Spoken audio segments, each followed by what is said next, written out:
이 시간 우리에게 주시는 하나님의 말씀은 요한복음 21장 1절부터 6절까지 말씀입니다. 요한복음 21장 1절부터 6절까지 말씀입니다. 우리 다 같이 한 목소리 읽도록 하겠습니다. 시작. 그 후에 예수께서 디베라 호수에서 또 제자들에게 자기를 나타내셨으니 나타내신 일은 이러하니라.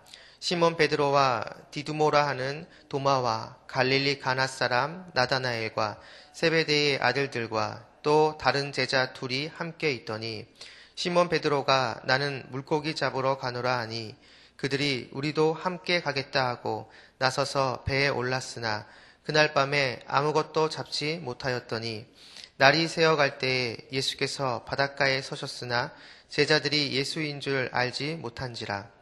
예수께서 이르시되 얘들아 너희에게 고기가 있느냐 대답하되 없나이다. 이르시되 그물을 배 오른편에 던지라. 그리하면 잡으리라 하시니 이에 던졌더니 물고기가 많아 그물을 들 수 없더라. 아멘. 이 새벽에 나오신 여러분에게 주님의 은혜와 평강이 가득하길 축복합니다. 오늘 본문은 요한복음 21장 1절부터 6절까지 말씀입니다. 오늘 말씀을 통해서 하나님께서 우리에게 주시는 은혜 두 가지를 나누도록 하겠습니다. 첫 번째로 주님께서는 우리를 회복시키시는 분이라는 겁니다. 주님은 우리를 회복시키시는 분이다.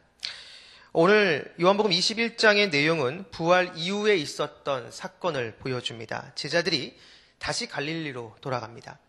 제자들이 왜 같이 갈릴리로 갔는지 그 이유는 알 수 없습니다. 어떤 학자는 이것에 대해서 좀 심하게 표현해서 제자들이 다시 갈릴리로 간 것은 배교의 모습이다라고 이렇게 주장을 합니다. 또 다른 학자는 예수님이 다시 살아난 것을 제자들이 경험하고 나서 다시 예수님을 볼 면목이 없다라는 것이죠. 과거 예수님을 배반하고 예수님을 떠난 자신의 모습이 떠올랐기 때문에 예수님을 볼 면목이 없다라는 겁니다. 그래서 다시 옛날의 삶의 터전인 갈릴리로 돌아간 것이다. 이렇게 주장을 합니다. 여러 추측이 있을 수 있지만 분명한 것은 마가복음을 보면 예수님께서 부활 후에 먼저 갈릴리로 가겠다라고 말씀을 하셨습니다.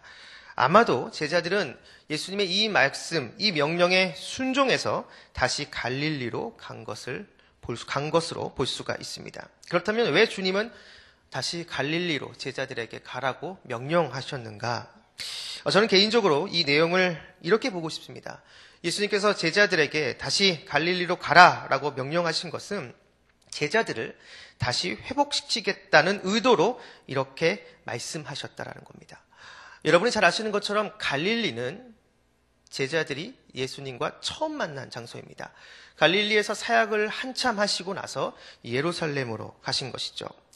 부활 후에 예수님께서 갈릴리로 가신 이유, 그리고 그 갈릴리에서 제자들을 부르신 그 이유는 예수님을 부정하고 예수님을 떠난 그 제자들, 그래서 철저하게 실패한 그 제자들에게 다시 시작하자라는 메시지를 주기 위함이라는 것입니다. 그래서 첫 번째로 만난 그 장소, 그 갈릴리 해변가, 그 호숫가로 제자들을 다시 부른 것이죠. 이것은 배반하고 떠난 제자들을 다시 받아들인다는 메시지이고 그들을 회복시켜 다시 시작하겠다는 주님의 의지의 표현인 것입니다. 그래서 예수님은 제자들을 갈릴리로 부르신 것이죠. 그렇게 본다면 여러분, 이 요한복음 21장은 예수님이 제자들과 첫 만남이 있었던 갈릴리 해변가에서 바로 그 제자들을 회복시키시고 다시 소생시키시는 회복의 장이라고 할 수가 있습니다. 이러한 주님의 회복의 은혜가 이곳에 있는 저와 여러분, 우리들에게도 지금도 계속해서 향하고 있습니다. 여러분 잘 아실 겁니다. 내가 내 자신을 볼 때 예수를 믿지만 여전히 부족하고 여전히 연약한 모습이 있어서 실수하고 넘어지는 그러한 모습이 우리 안에 있습니다. 하지만 그럼에도 불구하고 나의 이렇게 연약하고 부족한 모습이 있음에도 불구하고 우리에게 희망이 있다, 소망이 있다라고 이렇게 담대하게 말할 수 있는 이유는 주님의 이러한 회복의 은혜가 오늘도 우리를 붙들고 계시기 때문입니다. 내가 주저앉고 내가 절망하고 내가 좌절한 그 장소에서 예수님께서는 그냥 너 혼자 회복해라 라고 그냥 우리를 내버려 두시는 것이 아니라 먼저 그곳에 가셔서 우리를 기다려 주시고 우리와 함께 다시 회복해 주시는 그러한 은혜로 우리와 함께 여전히 오늘도 동일하게 함께하고 계시다라는 것이죠. 오늘 하루도 우리를 회복시키시는 주님으로 말미암아 힘을 내며 나아갈 수 있는 저와 여러분 우리 모두가 되기를 주님으로 축원합니다. 자, 두 번째로 오늘 말씀을 통해서 우리가 볼 수 있는 두 번째 사실은 주님은 우리의 필요를 채워주시는 분이라는 겁니다. 주님은 우리의 필요를 채워주시는 분이다.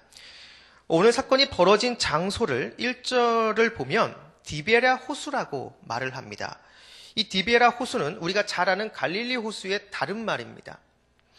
디베랴 호수라고 이름이 붙여진 이유가 있는데요. 그것은 이 갈릴리 서쪽 연안에 헤롯 안디바가 당시 로마 황제였던 티베리우스에게 헌상한 도시 때문에 그렇습니다. 그 도시 이름이 황제 티베리우스 이름을 따서 디베랴라고 이름을 지었고 바로 그 도시로 인해서 갈릴리 호수가 디베랴 호수라고 이름이 불려지게 된 것이죠. 황제의 도시 때문에 이 갈릴리 호수가 디베랴 호수라고도 불려지게 된 겁니다. 그런데 여러분 재미있는 것은 이 디베랴 호수라는 말은 요한복음에만 등장합니다. 그렇다면 이것은 요한복음을 쓴 요한이 의도적으로 갈릴리 호수라는 말을 쓰지 않고 디베랴 호수라고 이렇게 쓰면서 무엇인가 우리에게 메시지를 주기 위함임을 추측해 볼 수가 있습니다. 요한복음 안에 이 디베랴 호수라는 말이 한 번 더 나오는데요. 오늘 본문에 나오고 또 한 번 등장하는 것이 요한복음 6장입니다. 여러분이 잘 아시는 것처럼 요한복음 6장은 오병이어 사건이 발생한 사건, 그 장입니다. 바로 그곳에서 그 오병이어 사건이 벌어진 장소를 가리킬 때 디베랴 호수라고 나옵니다. 그러니까 디베랴 호수라고 나오는 두 장소, 요한복음 6장 오병이어 사건 그리고 오늘 본문 말씀, 여기에 디베랴 호수라 두 번 요한복음에 등장한다는 것이죠. 첫 번째 장소, 이 갈릴리 호수가 디베랴 호수가 쓰인 첫 번째 장소는 오병이어 사건이 벌어진 장소입니다. 물고기 2마리, 보리떡 5개로 5,000명을 먹인 사건이죠. 수많은 사람들의 배고픔을 해결해 준 사건입니다. 그리고 오늘 본문에서 두 번째로 디베라는 단어가 쓰이는데 이 내용도 밤새 물고기를 잡다 정말 수고한 제자들을, 고생한 제자들을 위해서 주님께서 손수 숯불을 준비해 떡과 고기를 공급해 주는 그러한 내용입니다. 그러니까 디베랴라는 이 단어가 쓰인 첫 번째 경우와 두 번째 경우 모두 주님께서 사람들과 제자들의 필요를 공급해 주시는 모습으로 등장하고 있다라는 것이죠. 당시에 로마 황제가 모든 것의 주인이고 모든 것을 주는 최종 공급자라는 그러한 인식이 그 시대에 있었습니다. 우리가 먹는 것, 우리가 입는 것, 우리가 살아가는 그 주거 공간, 그 모든 것이 로마 황제로부터 주어지는 것이다라는 그러한 인식이 있었다는 것이죠. 바로 거기서부터 로마 황제를 숭배하는 사상까지 발전하게 된 겁니다. 자, 이러한 사상, 이러한 문화 아래에서 오늘 본문은 그게 아니라고 얘기하는 겁니다. 우리가 먹는 것, 우리가 입는 것, 우리의 삶 가운데서 필요한 그 모든 것을 공급해 주는 것은 로마 황제가 아니라 바로 예수 그리스도다라고 우리에게 말해주고 있는 것이죠. 일전에도 말씀드렸지만 우리가 전능하신 하나님이라고 이야기하는 그것에 해당되는 히브리어 단어가 엘샤다이입니다. 근데 여기서 엘은 하나님이고 샤다이가 전능하다라는 뜻인데 이 샤다이의 어원이 샤드라는 단어입니다. 근데 이게 뭐냐면 여성의 젖가슴입니다. 그러니까 우리가 전능하신 하나님, 엘샤다이 이렇게 얘기했을 때 그것은 어떤 군사적이고 남성적인 힘 있는 하나님, 어떤 그런 이미지를 떠올리기 쉬운데 그런 이미지라기보다는 그 전능하신 하나님의 모습이 뭐냐? 마치 아기를 품에 품고 모유를 먹이고 있는 그러한 모습이라는 것이죠. 그러니까 전능하신 하나님, 그 엘샤다이의 원래 의미는 이스라엘 백성들의 필요를 공급해 주시고 채워주시고 이스라엘 백성들의 결핍을 채워주시고 공급해 주시는 바로 그러한 하나님의 모습이라는 것입니다. 우리의 삶 가운데 있어야 되는 것, 우리의 삶 가운데 반드시 필요한 그 모든 것, 그것을 공급해 주시는 분이 바로 우리의 하나님, 예수님이라는 것입니다. 사랑하는 성락성결교회 성도 여러분, 주님께서는 우리를 회복시켜 주십니다. 우리의 연약함과 우리의 부족함으로 인해서 하루에도 몇 번씩 주님 앞에 정말 부끄러운 모습이 있지만 그럼에도 불구하고 우리의 연약함과 우리의 부족함을 뛰어넘을 정도의 그 회복하시는, 그 회복시켜주시는 그 은혜가 오늘도 우리를 붙들고 계시다라는 것이죠. 우리가 넘어졌을 때, 우리가 쓰러졌을 때 다시 우리의 손을 잡고 일으켜 세워주시는 그러한 회복의 은혜가 우리와 여전히 그리고 앞으로도 계속 우리와 함께하고 있다라는 겁니다. 이러한 회복의 은혜를 과거에 우리가 경험했고 그리고 지금도 경험하고 있고 앞으로도 계속해서 경험하게 될 것입니다. 그렇다면 여러분, 이러한 회복의 은혜를 우리가 지금 다 누리고 있는데 이러한 은혜를 누리고 이러한 은혜를 받은 자답게 마땅히 하나님께 그리고 예수님께 보여줘야 될 반응이 있습니다. 그 반응이 뭘까요?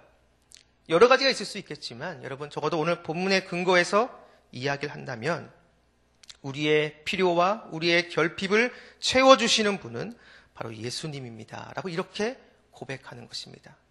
우리의 삶 가운데 정말 필요한 것, 우리의 삶 가운데 정말 있어야 되는 것, 그것을 공급해 주시고 그것을 채워주시는 분, 그것이 세상이 아니라 바로 예수님이다라는 것을 세상 가운데 담대하게 고백하는 것, 그분만이 나의 삶을 책임져 주신다라고 세상 가운데 담대하게 선포하고 고백하는 것, 바로 그것이 우리를 회복시켜 주시는 주님에 대한 마땅한 바른 반응인 것입니다. 바라기는 이곳에 계신 여러분 모두가 오늘 이 말씀 기억하시면서 오늘도 우리를 회복시켜 주시는 그 주님을 더 의지하고 끝까지 바라보고 끝까지 신뢰하면서 오늘 하루도 힘을 낼 수 있는, 오늘 하루도 승리할 수 있는 저와 여러분 우리 모두가 되기를 주님의 이름으로 축원합니다. 기도하겠습니다.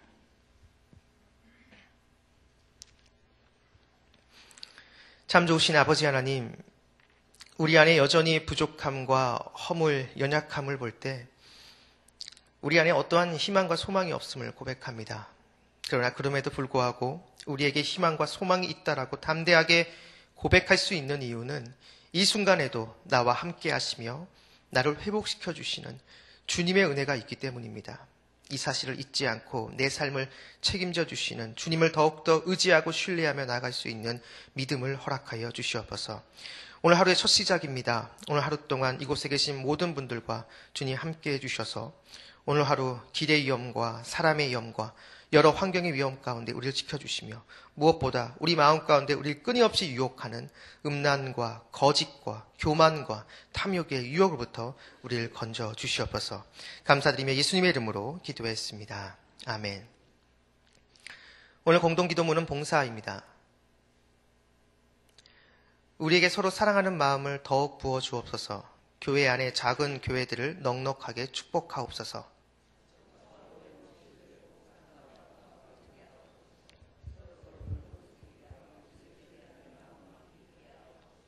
사회의 약자를 끌어안는 신앙적 어머니 공동체, 소외된 계층을 돌아보는 사회적 희망 공동체, 올바른 가치를 살아내는 정신적 공의의 공동체이게 하옵소서.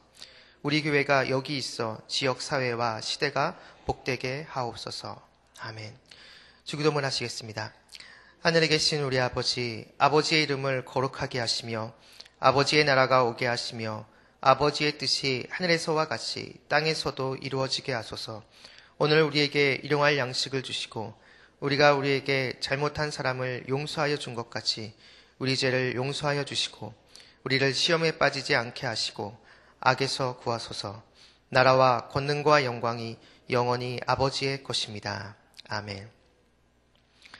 지금 들은 말씀이 내 삶으로 이어지게 하옵소서. 대림절에 예수님을 깊이 묵상하며 기다림과 회복의 시간을 갖게 하옵소서. 이번 주일에 있을 사무총회에 큰 은혜를 주옵소서. 우리 교회의 영적 리더들이 예수님의 마음을 품고 주님의 몸된 교회를 잘 섬기게 하옵소서. 육체적인 질병으로 인해 어려움을 겪는 환우들에게 회복의 은혜를 더해 주옵소서. 연말에 소외된 이웃을 돌아볼 수 있는 넉넉한 마음을 부어 주옵소서. 이 공동기도문과 이 새벽 여러분이 가지고 나온 개인의 기도 제목을 놓고 기도하신 후에 자유롭게 돌아가도록 하겠습니다. 기도하시겠습니다. 참 좋으신 아버지